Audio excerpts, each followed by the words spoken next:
అయితే ఇక్కడ పేదవాళ్ళ ఆస్తులు, ఆ. చిన్నా చితక ఆస్తులు వాటిని డిస్ట్రక్షన్ చేస్తున్నారు. పెద్దల ఆస్తులు, పెద్దల అసెట్స్ కాపాడుతున్నారు అనే విమర్శకు ఏం చెప్తారు? మీకు అదేనండి ఎగ్జాంపుల్. ఇప్పుడు నిన్న మేము చేసింది అది. దాంట్లో ఎవడో వాచ్మెన్ ఇల్లు. వాచ్మెన్ ఇల్లు అయినప్పుడు దాంట్లో వాచ్మెన్ పెట్టారు, రూమ్ పెట్టారు. దానికంత సెక్యూరిటీగా ఇది పెట్టారు, ఏది సీసీ కెమెరాస్ పెట్టారు. ఓ 10-15 మంది బౌన్సర్లు ఆడ మందు తాగుతూ ఆడ కూర్చుంటారు. కూర్చొని అంటే కుక్కల్ని పెట్టారు.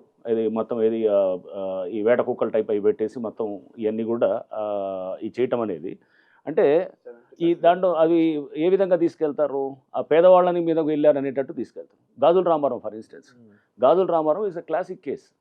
గాజుల రామారంలో కానీ అంతకుముందు కూడా మేము చేసిన చాలా ఆపరేషన్స్లో కూడా మేము చేసిన ఆపరేషన్స్ ఒక 100 లోపలే ఉన్నాయి. రీక్లెయిమ్ చేసింది 1000 ఎకరాలు. దీని వాల్యూ మోర్ దెన్ 50,000 crores ఉంటుంది. అంటే ఎకరా మీరు యావరేజ్ హైదరాబాద్ 50 కోట్లు వేసుకున్నా, చాలా గచ్చిబౌలిలో ఉన్నాయి, చాలా మనకి జూబ్లీహిల్స్లో ఉన్నాయి, యావరేజ్ చేసిన షేక్పేట్లో ఉన్నాయి, అన్నిట్లో అంటే యావరేజ్ 50 crores అనే తక్కువ వేసినా కానీ 50,000 కోట్ల పైన ఉందన్నమాట. 100 ఆపరేషన్స్లో 1000 ఎకరాలు చేసామంటే ఆపరేషన్కి ఎన్ని ఎకరాలు అవుతుంది? 10 ఎకరాలు. 10 ఎకరాలు అంటే 500 కోట్లు ఒక ఆపరేషన్లో అవుతుంది. సో 500 కోట్లు అంటే మేము పేదోళ్ళ మీద పోయి చేసినట్ట, లేకపోతే ఈ ఎవరి మీద చేసినట్టు? ఒక ఆపరేషన్ చేస్తే అంటే యావరేజ్ మీకు చెప్తున్నాను. సో అంటే మీకు జస్ట్ ఒక అంటే లెక్కలు చెప్పడానికే. సో చెప్తున్నప్పుడు దాంట్లో అక్కడ కొంతమందిని పెడతారు. ఇప్పుడు కొండాపూర్ చేసామండి. కొండాపూర్లో మొన్న చేసాం 36 ఎకరాలు. దాన్ని తీసుకొచ్చి హైకోర్టు ఆర్డర్ ఇచ్చింది, సెప్టెంబర్లోనే ఇచ్చింది. అది క్లియర్గా స్టేట్ గవర్నమెంట్ ల్యాండ్ అని. దాంట్లో ఏం చేశారు, కొన్ని గుడిసెలు వేశారు, లేకపోతే అక్కడ వాళ్ళు ఎవడో దానికి సంబంధించిన వాళ్ళు ఏం ఓనర్స్ కాదు, వాళ్ళు అక్కడ 3,600 కోట్లు ఆస్తుంది. సో అది మనం 100 కోట్లు వేసుకున్న యావరేజ్ అక్కడ కొండాపూర్లో 36 ఎకరాలు 3,600 కోట్ల ఆస్తి. వాళ్ళ 10-11 మంది ఉన్నారు. వాళ్ళకు ఉంటాయంటే వాళ్ళని చూస్తే మనకు అసలు ఉండవు. వాళ్ళని ముందు పెడతారు. వెనకాల చేసే కథ అంతా మాకు బాగా తెలుసు, ఎవరు చేస్తున్నారో కూడా తెలుసు అన్నమాట. అది మాకు తెలుస్తుంది. కానీ దానికి ఏంటంటే కొన్ని ప్రూఫ్లు ఉండవు కాబట్టి బయటికి ఓపెన్గా చెప్పలేము అనమాట. బట్ వెనకాల ఉండి ఆపరేట్ చేసేవాళ్ళు ఉంటారు, రకరకాల వాళ్ళు ఉంటారు. కొన్ని అపోజిషన్లో ఉంటారు, కొన్ని రూలింగ్లో ఉంటారు, కొంత ఇక ఎవరు కొంత అధికారుల సపోర్ట్ తోటి ఉండొచ్చు, లేకపోతే అనధికారంగా ఉండొచ్చు, ఏదైనా ఉండొచ్చు. సో బట్ అవన్నీ ఒక ఎత్తు అయితే కనుక దీంట్లో ముందు చూపించేది మేము అది కూలగొట్టినప్పుడు ఆ గుడిసెల్ని లేదా షెడ్స్ని చూపించి పేదవాళ్ళ మీదకి హైడ్రా వస్తుంది. పేదవాళ్ళ మీద హైడ్రా అవ్వదు. బట్ పేదవాళ్ళని ముందు పెట్టుకొని వెనకాల బడాబాబులు ఎవడైతే కనుక కబ్జాలు చేస్తున్నారో ఇంకా ఎన్నెళ్ళి ఈ డ్రామాలండి.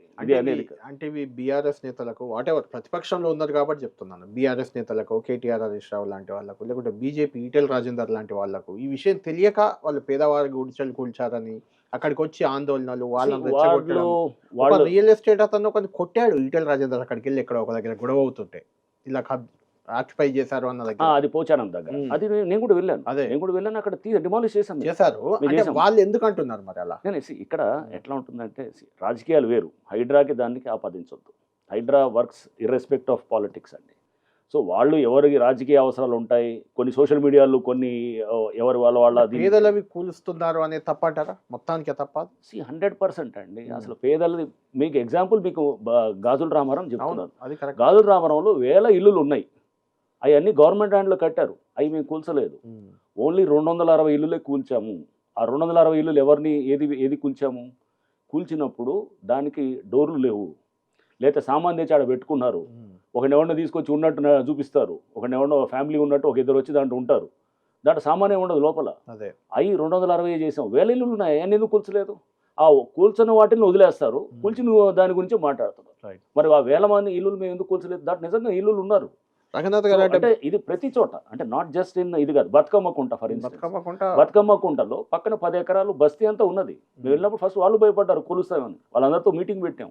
నేను మా అధికారులంతా కూర్చొని వాళ్ళకి చెప్పినాం, లేదండి మీరు చూడనమ్మా, అందరు మహిళలు వచ్చినారు, వాళ్ళంతా యూత్ అంతా వచ్చినారు, మిమ్మల్ని టచ్ కూడా చేయము అని చెప్పి. అంటే ఈ డౌట్ రావడానికి కూడా ఏంటంటే ఎవరికి వాళ్ళు అంటే